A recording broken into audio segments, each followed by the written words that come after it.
यह चिकित्सकीय सलाह नहीं है और इसका उपयोग स्वयं उपचार या निदान के आधार के रूप में नहीं किया जाना चाहिए।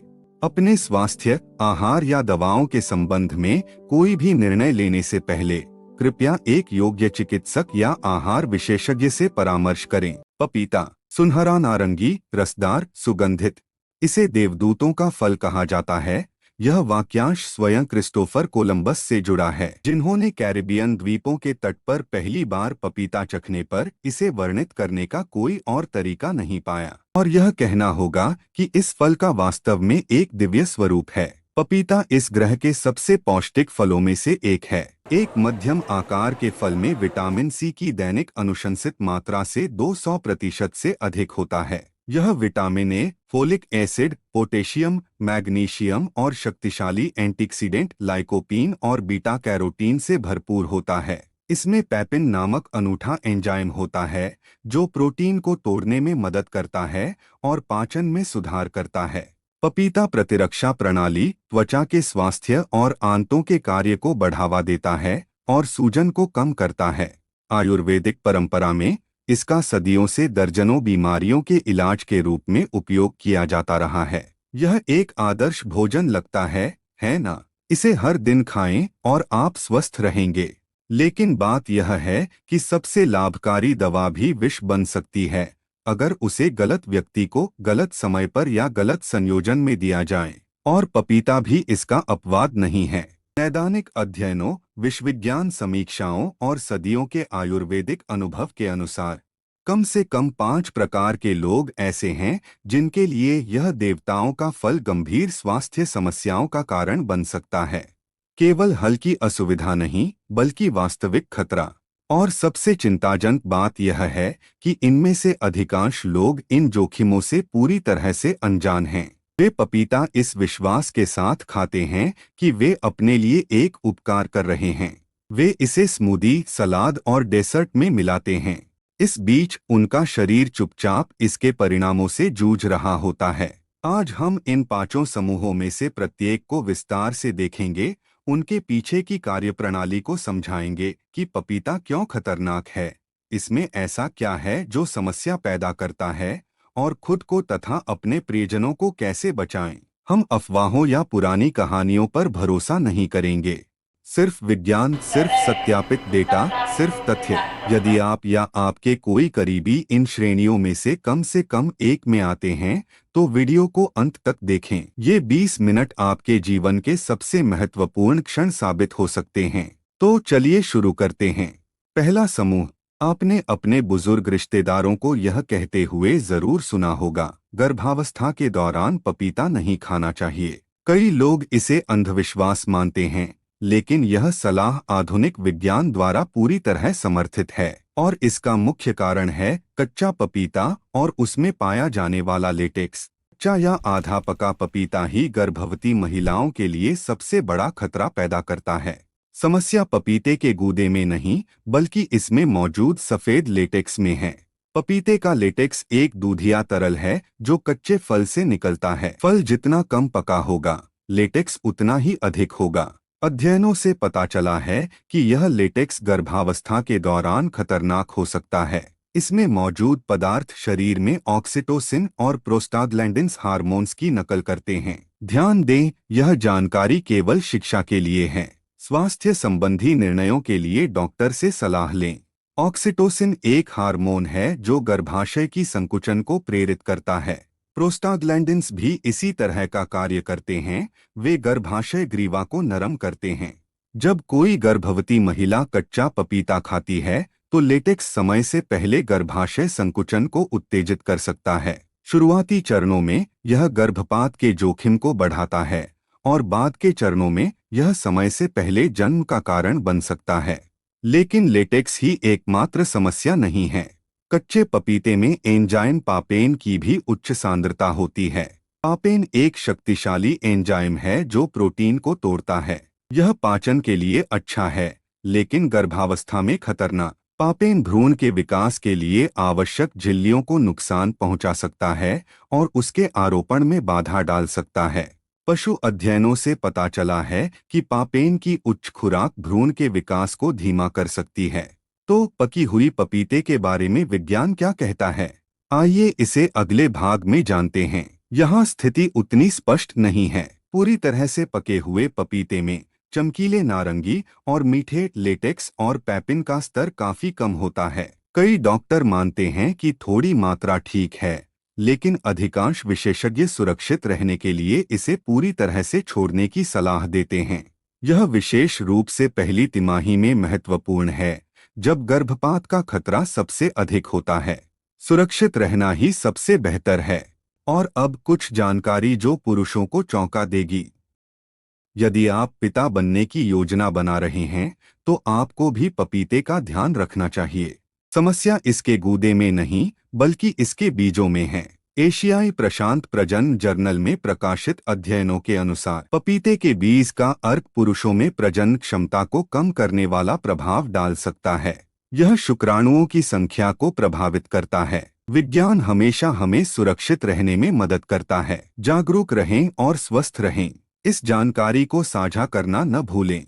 आपने अपने बुजुर्ग रिश्तेदारों को यह कहते हुए जरूर सुना होगा, गर्भावस्था के दौरान पपीता नहीं खाना चाहिए। कई लोग इसे अंधविश्वास मानते हैं, लेकिन यह सलाह आधुनिक विज्ञान द्वारा पूरी तरह से समर्थित है।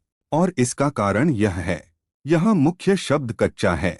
यह कच्चा या आधा पका पपीता ही है जो गर्भवती महिलाओं के लिए सबसे बड़ा खतरा पैदा करता है। और समस्या पपीते के गूदे में नहीं है, बल्कि उसमें बड़ी मात्रा में पाए जाने वाले एक पदार्थ लेटेक्स में है। पपीते का लेटेक्स एक दूधिया सफेद तरल पदार्थ है जो कच्चे फल से निकलता है। फल जितना कम पका होता है, उसमें उतना ही अधिक लेटेक्स होता है। जैसे जैसे यह पकता है, इसकी मात्रा कम हो जाती है, लेकिन हरे पपीते में इसका सांद्रण बहुत अधिक होता है।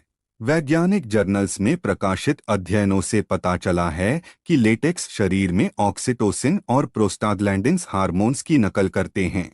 ऑक्सीटोसिन एक हार्मोन है जो गर्भाशय की संकुचन को प्रेरित करता है। प्रोस्टाग्लैंडिन्स भी इसी तरह का कार्य करते हैं। वे गर्भाशय ग्रीवा को नरम करते हैं। जब कोई गर्भवती महिला कच्चा पपीता खाती है, तो लेटेक्स समय से पहले गर्भाशय संकुचन को उत्तेजित कर सकता है। शुरुआती चरणों में यह गर्भपात के जोखिम को बढ़ाता है और बाद के चरणों में यह समय से पहले जन्म का कारण बन सकता है।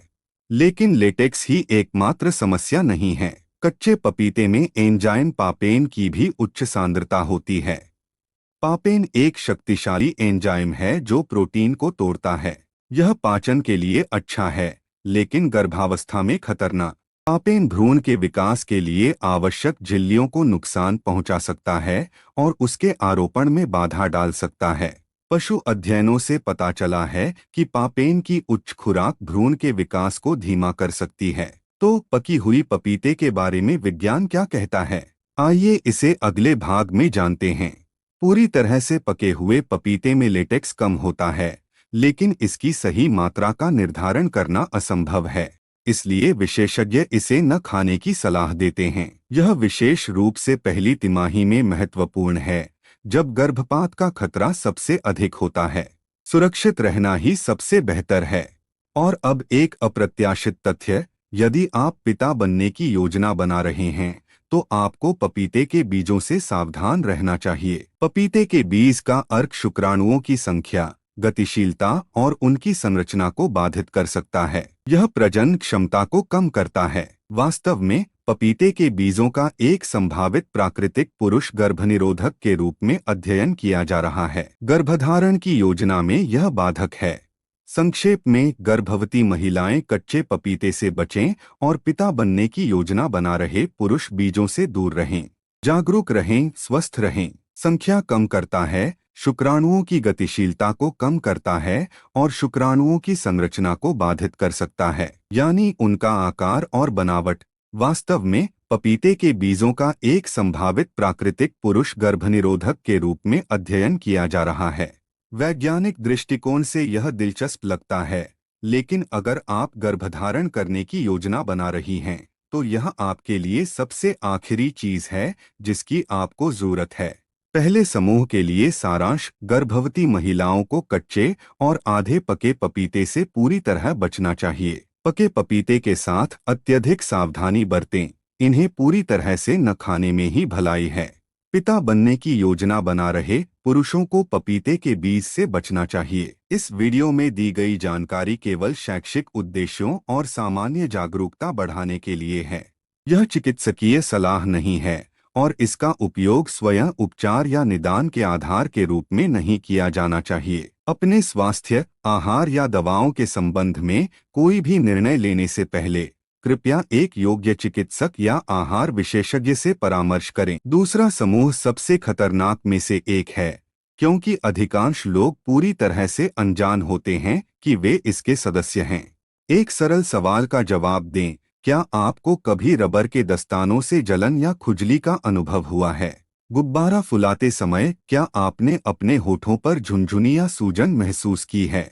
यदि ऐसा है तो आपको प्राकृतिक लेटेक्स से एलर्जी होने की संभावना है और इसका मतलब है कि पपीता आपके लिए खतरनाक हो सकता है। लेटेक्स सिंड्रोम क्या है?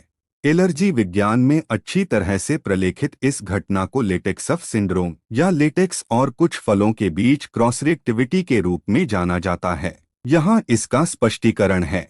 प्राकृतिक लेटेक्स, जिस प्रकार का उपयोग मेडिकल दस्ताने, गुब्बारे और रबर बैंड बनाने के लिए किया जाता है, उसमें कुछ प्रोटीन होते हैं। लेटेक्स एलर्जी वाले लोगों की प्रतिरक्षा प्रणाली विशेष रूप से इन प्रोटीनों के खिलाफ एंटीबॉडी बनाती है। यह उनकी संरचना को याद रखती है और हर बार उनके संपर्क में आने पर एक एलर्जिक प्रतिक्रिया को ट्रिगर करती है। समस्या यह है कि कुछ फलों में बहुत समान आणविक संरचना वाले प्रोटीन होते हैं। प्रतिरक्षा प्रणाली लेटेक्स प्रोटीन और फल के प्रोटीन के बीच अंतर नहीं कर पाती है और दोनों पर हमला करती है। इसे क्रॉस रिएक्टिविटी के रूप में जाना जाता है। इस सिंड्रोम के मुख्य कारणों में से एक पपीता है। इसमें कीटिनेज नामक एक एंजाइम होता है जिसकी संरचना लेटेक्स रबर में मौजूद प्रोटीन से इतनी मिलती जुलती है कि प्रतिरक्षा प्रणाली उन्हें भ्रमित कर देती है। जब आप पपीता खाते हैं तो आपका शरीर सोचता है कि आप एक रबर का दस्ताना चबा रहे हैं और यह उसी के अनुसार प्रतिक्रिया करता है। अब सवाल यह है कि इसके मुख्य लक्षण क्या हैं? लक्षण हल्के से लेकर जानलेवा तक हो सकते हैं। हल्के लक्षण: पपीता खाने के तुरंत बाद मुंह और गले में खुजली और झुनझुनी का एहसास, होंठ, जीभ और तालू में सूजन, मुंह के आसपास की त्वचा का लाल होना। मध्यम लक्षण: पित्ती, शरीर पर खुजली वाली चकत्ते, चेहरे पर सूजन, मतली, पेट दर्द, दस्त। गंभीर लक्षण: कंठ की सूजन, सांस लेने में कठिनाई, रक्तचाप में गिरावट, एनाफाइलेक्टिक शॉक। एनाफाइलेक्सिस एक चिकित्सा आपात स्थिति है जिसके लिए तत्काल चिकित्सा ध्यान देने की आवश्यकता होती है। उपचार के बिना यह घातक हो सकता है। और किन लोगों को जोखिम है? यदि आपको कीवी, एवोकेडो, केले, चेस्टनट, आम या अनानास से एलर्जी है तो आपको पपीते से भी एलर्जी हो सकती है। ये सभी फल क्रॉस रिएक्टिविटी के लेटेक्स समूह से संबंधित हैं। अब मुख्य सवाल यह है कि आपको असल में क्या करना चाहिए। यदि आपको पता है कि आपको लेटेक्स से एलर्जी है या आपको ऐसा संदेह है तो पपीता खाने से पहले किसी एलर्जी विशेषज्ञ से परामर्श अवश्य करें। एक डॉक्टर यह निर्धारित करने के लिए त्वचा परीक्षण या रक्त परीक्षण कर सकता है कि पपीता आपके लिए सुरक्षित है या नहीं। यदि आपने पहले कभी पपीता नहीं खाया है और आप उच्च जोखिम वाले समूह में हैं तो बहुत ही कम मात्रा से शुरुआत करें। सचमुच बस एक छोटा सा टुकड़ा।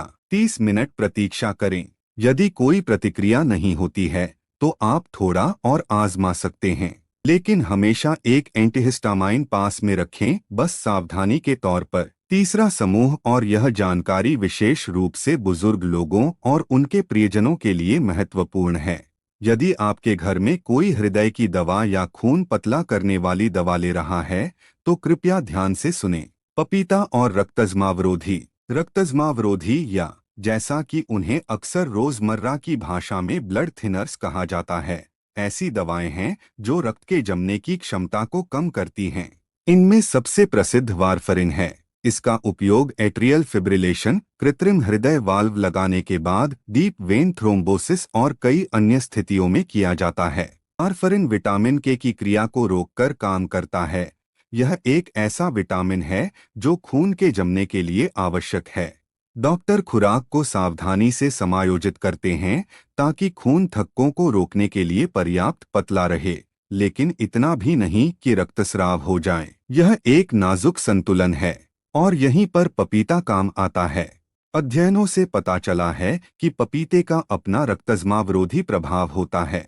इसमें ऐसे पदार्थ होते हैं जो रक्त के जमने को और भी कम करते हैं। जब कोई व्यक्ति नियमित रूप से वारफरिन लेते हुए पपीता खाता है तो प्रभाव जुड़ जाते हैं।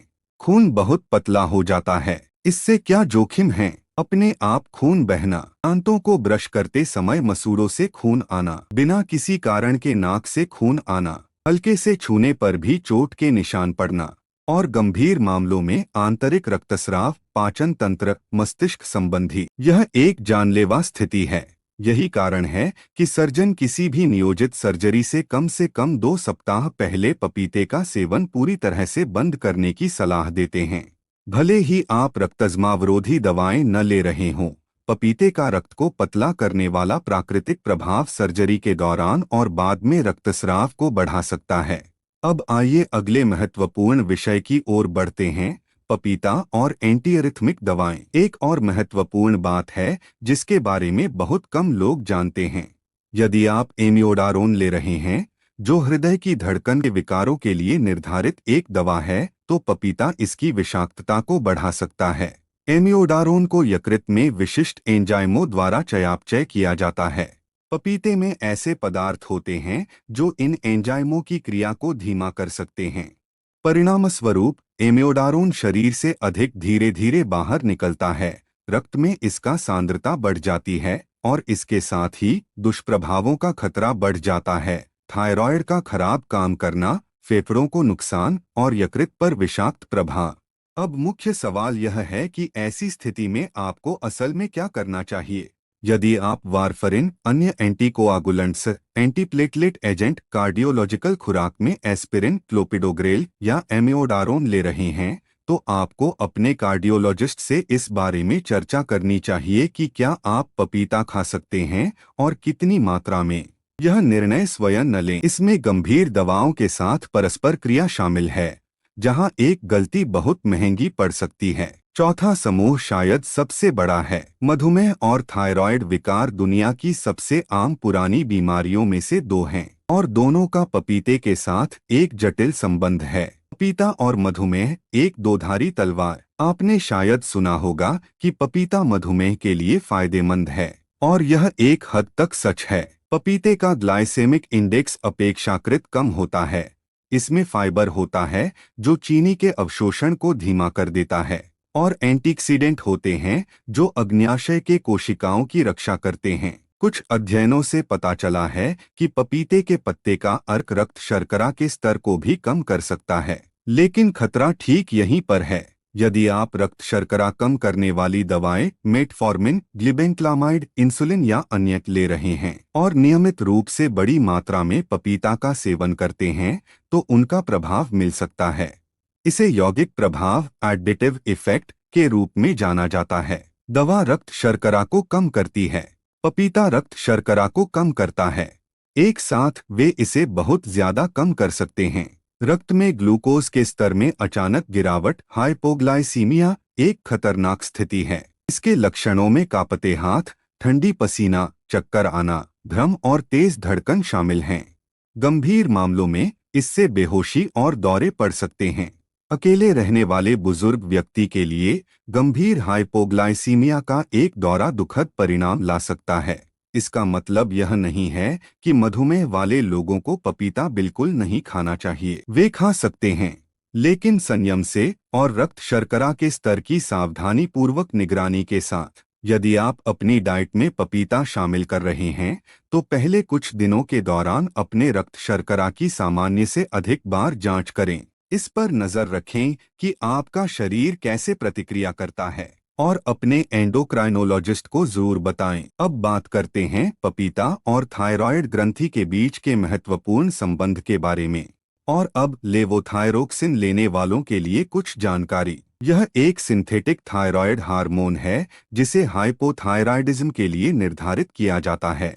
ऐसी स्थिति जिसमें थायराइड ग्रंथि अपने पर्याप्त हार्मोन का उत्पादन नहीं करती है। लेवोथायरोक्सिन एक नाजुक दवा है। इसके उचित अवशोषण के लिए सख्त शर्तों की आवश्यकता होती है। इसे सुबह सख्त भूखे पेट 1 गिलास पानी के साथ लिया जाता है और इसे लेने के बाद आपको पानी के अलावा कुछ भी खाने या पीने से कम 30 से 60 मिनट इंतजार करना चाहिए, क्योंकि कई खाद्य पदार्थ और पदार्थ पेट में लेवोथायरोक्सिन के अवशोषण में बाधा डाल सकते हैं। और पपीता ऐसा ही एक खाद्य पदार्थ है। पपीता गैस्ट्रिक रस की अम्लता को कम करने की क्षमता रखता है। इसमें पापेन और अन्य एंजाइम होते हैं जो हाइड्रोक्लोरिक एसिड को तटस्थ करते हैं। हालांकि लेवोथायरोक्सिन को घुलने और अवशोषित होने के लिए अम्लीय वातावरण की आवश्यकता होती है। यदि अम्लता कम हो जाती है तो गोली पूरी तरह से घुलती नहीं है, दवा आवश्यक मात्रा में रक्त प्रवाह में प्रवेश नहीं करती है और प्रभावी रूप से आपको हार्मोन की पूरी खुराक नहीं मिल रही होती है। साथ ही परीक्षणों से यह पता चल सकता है कि दवा काम नहीं कर रही है। डॉक्टर खुराक बढ़ा देंगे जबकि समस्या बस नाश्ते में पपीता खाने की थी। अब मुख्य सवाल यह है कि ऐसी स्थिति में आपको असल में क्या करना चाहिए। यदि आप सुबह खाली पेट लेवोथायरोक्सिन लेते हैं तो गोली लेने के बाद कम से कम 3 से 4 घंटे तक पपीता न खाएं। पपीते को दोपहर के भोजन या दोपहर के नाश्ते के लिए बचाना सबसे अच्छा है। इस तरह आपको आपके उपचार की प्रभावशीलता से समझौता किए बिना इसके सभी स्वास्थ्य लाभ मिलेंगे। पांचवा समूह 2 उपसमूहों में विभाजित है, जिनमें से दोनों ही ध्यान देने योग्य हैं। उपसमूह ए गुर्दे की पथरी। पपीता उच्चतम विटामिन सी सामग्री वाले फलों में से एक है। एक मध्यम आकार का फल 200 मिलीग्राम से अधिक एस्कॉर्बिक एसिड हो सकता है, जो दैनिक अनुशंसित सेवन से 2 से 3 गुना अधिक है। विटामिन सी निस्संदेह फायदेमंद है, लेकिन इसमें एक खासियत है, शरीर में यह आंशिक रूप से ऑक्सलेट में बदल जाता है। ऑक्सलेट एक ऐसा पदार्थ है जो गुर्दे में कैल्शियम के साथ मिलकर क्रिस्टल बना सकता है। ये क्रिस्टल गुर्दे की सबसे आम प्रकार की पथरी, कैल्शियम ऑक्सलेट की पथरी का आधार बनाते हैं। यदि आपको पहले से गुर्दे की पथरी की समस्या है, विशेष रूप से ऑक्सलेट की पथरी, तो पपीते का अत्यधिक सेवन नई पथरी बनने या मौजूदा पथरी के बढ़ने का कारण बन सकता है। इसका मतलब यह नहीं है कि आपको पपीता पूरी तरह से छोड़ देना चाहिए, लेकिन आपको इसे संयम से खाना चाहिए। एक बार में आधा फल खाने के बजाय 1 या 2 छोटे टुकड़े। हर खूब पानी पीना सुनिश्चित करें। यह आपके मूत्र को पतला करने और ऑक्सलेट के क्रिस्टलीकरण को रोकने में मदद करता है। उपसमूह बी असंगत खाद्य संयोजन। और अब कुछ ऐसी बुद्धिमानी जो हजारों साल पुरानी है। आयुर्वेद में विरुद्ध आहार की अवधारणा है। असंगत खाद्य पदार्थ ये खाद्य पदार्थों के ऐसे संयोजन हैं जो अपने आप में तो फायदेमंद होते हैं, लेकिन जब एक साथ खाए जाते हैं तो पाचन और स्वास्थ्य के लिए समस्याएं पैदा करते हैं। ऐसे ही सबसे प्रसिद्ध संयोजनों में से एक है दूध के साथ पपीता। क्या आप दूध से पपीता स्मूदी बनाते हैं या पपीते से मिल्कशेक? के अनुसार यह सबसे अच्छा विचार नहीं है। पपीते का स्वभाव उष्ण होता है, यह पाचक अग्नि को तीव्र करता है और चयापचय को उत्तेजित करता है।